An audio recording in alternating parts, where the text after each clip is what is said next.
Gak kerasa ya pemirsa, kini kita sudah memasuki masa-masa menyambut pemilu presiden yang akan tetap berlangsung di 2024. Sejumlah partai kini telah mendaftarkan dirinya untuk mengikuti pemilu, mulai dari pengamat hingga netizen juga sudah mulai berspekulasi nih kira-kira nama-nama siapa saja yang akan mewarnai pemilu 2024 nanti. Kita sebagai pemilih harus sudah bisa mencermati sejak dini agar kelak gak salah pilih presiden. Tentunya calon yang kita pilih harus bisa membawa dampak keekonomian negara kita dengan baik, baik dampak ekonomi kepada masyarakat menyeluruh ataupun secara spesifik kepada para investor tanah air. Saya akan coba jabarkan untuk Anda kira-kira seperti apa kriteria yang diinginkan pasar dalam pemilu hikmat IHSG melesat. Kita masuk ke slide pertama. Fakta pemilu tidak melulu soal politik. Pertama, saya akan jabarkan dulu dampak keekonomian dari pemilu. Banyak yang mengira ketika negara sedang sibuk pemilu, maka itu hanya seputar politik. Tidak, pemirsa. Ada pergerakan ekonomi yang terjadi, apalagi mendekati waktu pemilu. William J. Bernstein dalam bukunya The Birth of Plenty tahun 2004 lalu menyimpulkan dengan tegas bahwa prosperity atau kesejahteraan atau kemakmuran adalah driver atau penggerak krusial dari lahirnya dan bertahannya demokrasi. Bukan sebaliknya, memang ada satu dua pengecualian, tetapi pada umumnya prosperity menjadi bahan pelengkap utama lahir atau bertahannya sebuah demokrasi. Jadi apa dampak keekonomian menyeluruh terhadap masyarakat dari adanya pemilu? Yang pertama adalah konsumsi rumah tangga meningkat. Pemerintah menargetkan belanja negara pada 2023 itu mencapai 3.041,7 T sebesar 3.041,7 triliun dan belanja ini mengalami penurunan 2,13% dibandingkan dengan RAPBN tahun 2022 sejumlah 3.106,4 triliun. Dalam peraturan Presiden Perpres 98 tahun 2022. Adapun pemerintah mematok anggaran belanja kementerian ataupun lembaga sebesar 993,2 triliun dan ini hanya untuk biaya pemilihan umum ataupun pemilu. Pada 2024 nanti pemilu dan pilkada akan dilakukan serentak, maka dampaknya nanti bisa terlihat pada PDB kuartal keempat di 2023 dan kuartal pertama di 2024. Namun pengamat ekonomi menilai multiplier effect dari belanja pemilu terhadap perekonomian cenderung rendah. Tetapi dari sisi pengeluaran produk domestik bruto atau PDB dan konsumsi lembaga non-profit yang melayani rumah tangga atau LNPRT diperkirakan akan meningkat dan akan lebih tinggi jika dibandingkan dengan komponen pengeluaran lainnya pada PDB. Itu faktor yang pertama. Lalu faktor yang kedua adalah indeks keyakinan konsumen akan meningkat. Pengamat politik dari Universitas Jenderal Sudirman, Purwokerto, Ahmad Sabik menyampaikan bahwa pemilu 2024 bisa menggerakkan ekonomi di beberapa sektor. Contohnya saja sektor yang terkait dengan belanja baliho dan atribut kampanye. Artinya pengusaha terkait bisa mendapatkan untung. Belum lagi kampanye di media sosial, bisa jadi startup yang berkaitan dengan periklanan juga bisa terdampak. Jika pada masa kampanye ini belanja terkait kebutuhan pemilu meningkat, maka profit yang dihasilkan perusahaan juga bertambah. Ini pasti berdampak ke kesejahteraan pegawai di dalam perusahaan, sehingga dapat meningkatkan indeks keyakinan konsumen juga.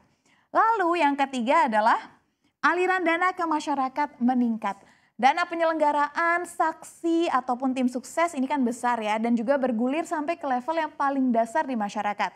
Lagi-lagi ini akan berdampak kepada tingkat belanja rumah tangga. Nah ini semua adalah dampak keekonomian pada masyarakat secara umum. Lantas bagaimana dampaknya ke pasar saham atau para investor tanah air? Kita lihat di slide selanjutnya. Nah, pemilu damai IHSG rally. Kita kilas balik terlebih dahulu ya pemirsa. Berdasarkan data dari Bursa Efek Indonesia, rata-rata total return IHSG dalam 5 pemilu, tepatnya di tahun 1999, 2004, 2009, 2014, dan 2019, ada di angka 46,21%. Dan biasanya respon pasar akan terlihat sekitar 2 bulan sebelum pemilu ataupun 1 bulan setelah pemilu. Ya, tapi perlu dicermati juga dikarenakan pada tahun sebelumnya seperti pemilu di tahun 2009, berarti 2008, 2013 dan 2018, market ini terkoreksi. Ketika di tahun pemilu barulah market rebound. Nah, pemirsa, ini juga ada yang menarik. Pada tahun 2019 pada saat itu terjadi kericuhan. Ketika terjadi kericuhan selama masa penghitungan suara, siapakah presiden yang terpilih dan saat akhirnya Presiden Jokowi diumumkan terpilih, kericuhan ini menjadi sentimen buruk bagi IHSG. Akhirnya IHSG lebih banyak terkoreksi ya, dan kericuhan ini dinilai sebagai distorsi yang menyebabkan ketidakpastian sehingga investor memiliki kecenderungan untuk wait and see. Tentu investor kan akan memantau ya siapakah presiden terpilih berikut dengan kebijakan yang akan dibawanya. Kericuhan ini juga dinilai mengganggu kestabilan ekonomi karena untuk beberapa waktu pada saat itu kantor harus ditutup, sejumlah jalan besar di area perkantoran ditutup. Namun memang sentimen buruk ini terjadi sementara. Selanjutnya setelah terjadi pertemuan, kita tahu sempat terjadi pertemuan antara Jokowi dan juga Prabowo ya, yang saat itu lawan hingga akhirnya jadi rekan. Pada hari pertemuan itu juga IHSG dan rupiah langsung menguat.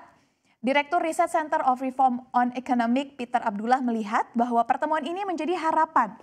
Sekaligus pertanda bahwa perekonomian domestik akan baik ke depannya. Karena pada akhirnya fundamental ekonomi tetap menjadi poin utama yang mempengaruhi kebijakan investasi investor. Secara short term, market terpengaruh oleh sentimen. Namun secara long term, market akan kembali melihat kondisi fundamental ekonomi dan perusahaan. Lantas sebenarnya capres seperti apa sih yang diidolakan atau diharapkan oleh pasar? Saya jabarkan di slide berikutnya. Ya, kemarin di acara hari ulang tahun ke-77 Republik Indonesia, anak kecil laki-laki bernama Farel Prayoga nyanyi lagu Ojo Bandingke. Wong ke kene ke dibanding-bandingke, saing-saing ke yo mesti kalah. Nah, tapi urusan pemimpin negara yang ndak bisa harus dibanding-bandingke. Memilih yang harus bisa menyejahterakan rakyat banyak. Jadi apa sih ciri-ciri capres yang disenangi pasar? Mungkin saat ini masyarakat atau pelaku pasar masih belum mendapatkan figur yang dianggap market friendly. Namun berdasarkan survei, sebuah kepastian bahwa masyarakat mencari yang peduli dan pro rakyat, jujur dan bersih serta berpengalaman. Nah, ciri-ciri khusus yang kini diamati oleh pasar adalah pemimpin dengan track record yang baik. Hal ini juga sejalan dengan laporan hasil survei Poltreking Indonesia yang bertajuk Proyeksi Kandidat Kuat Kandidat Pilpres 2024. Kepala daerah menjadi latar belakang calon presiden yang paling diminati pemilih dalam mempertimbangkan track record. Bukan hanya dari segi jabatan, tetapi apa yang telah dilakukan dan bagaimana sang calon ini mengeksekusi visinya saat menjadi pemimpin suatu daerah. Lalu yang kedua, pemimpin yang baik harus konsisten dan memiliki mimpi. Ini paling penting ya. Jadi pemimpin harus bisa menggambarkan Indonesia mau seperti apa dan apa yang menjadi evaluasi dari pemerintahan sebelumnya. Sehingga pemilih mungkin bisa melihat saat ini dari 2 periode Jokowi apa saja yang sudah berhasil dilakukan dan apa yang akan diteruskan atau mungkin ditingkatkan lagi pada masa kepemimpinan mendatang. Yang ketiga adalah menjadi ataupun membutuhkan pemimpin yang agile atau gesit. Pemimpin harus bisa membawa kebijakan yang sesuai dengan kondisi masyarakat dan adaptif terhadap perubahan. Kondisi global selalu berubah-ubah. Isu geopolitik yang saat ini bisa jadi berlangsung panjang. Sehingga pemimpin selanjutnya tak boleh memungkiri kemungkinan yang bisa terjadi. Lalu yang keempat adalah kebijakan politik pro keekonomian rakyat.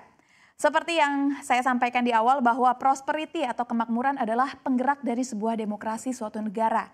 Jika calon pemimpin bisa menghadirkan kebijakan pro ekonomi rakyat, contohnya menjaga daya beli masyarakat, warga sejahtera, maka peluang besar sang calon tersebut untuk bisa terpilih menjadi presiden.